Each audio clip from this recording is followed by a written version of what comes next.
C'est une belle journée d'été à Kayar, au nord-ouest de la région de Thiès, à environ 50 km de Dakar.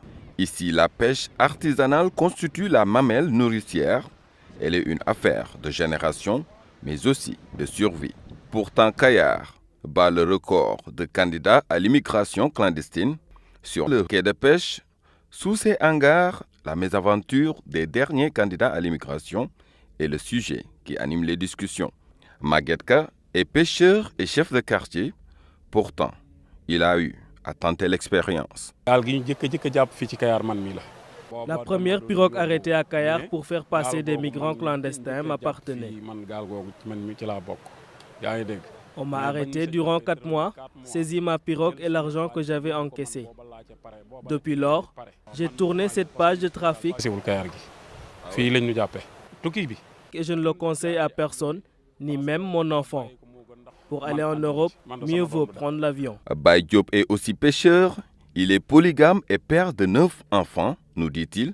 Lui aussi a tenté une aventure clandestine. En 2006-2007, j'étais en train de faire un seul voyage vers l'Espagne. J'ai fait 40 jours en Tenerife et finalement j'ai été rapatrié. Aujourd'hui, la pêche, la mer est presque morte. À l'époque, être un pêcheur, c'est comme un fonctionnaire. Mais actuellement, quand on dit des pêcheurs, tu dis que lui, il a insulté. Parce que les pêcheurs, on n'est rien actuellement. Mais aussi, si la mer aussi reste toujours que le pêcher, on n'a pas à voir le poisson, on essaye de partir. Cheikh Mbacké et Alioune Fall sont des jeunes créatifs de Kayar. Membres d'un GIE, ils s'activent dans l'art du recyclage. Mais le slogan « Barça ou Barsac », c'est pas pour eux, même si les temps sont durs. Le constat qu'on fait tout, c'est la raréfaction des ressources halieutiques qui pousse les gens à quitter le pays. La plupart des jeunes ici, presque 80% vont à la pêche. S'ils ne voient plus les ressources halieutiques, qu'est-ce qu'ils vont faire? Même si je devais quitter, ça serait légalement.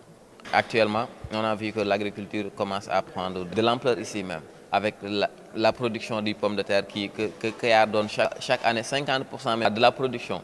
L'État devait accompagner les agriculteurs. Comme un refrain, du côté de la mairie, l'analyse de la situation est pareille pour l'immigration des jeunes de la localité. On sait ce qui s'est passé et ils sont revenus et ils sont là. Mais je suis sûr et certain qu'aujourd'hui, on ne peut pas les retenir. Ils sont retournés, mais ils vont aller encore. Donc ces gosses-là, désemparés par la rareté des ressources, sont obligés d'aller chercher ailleurs.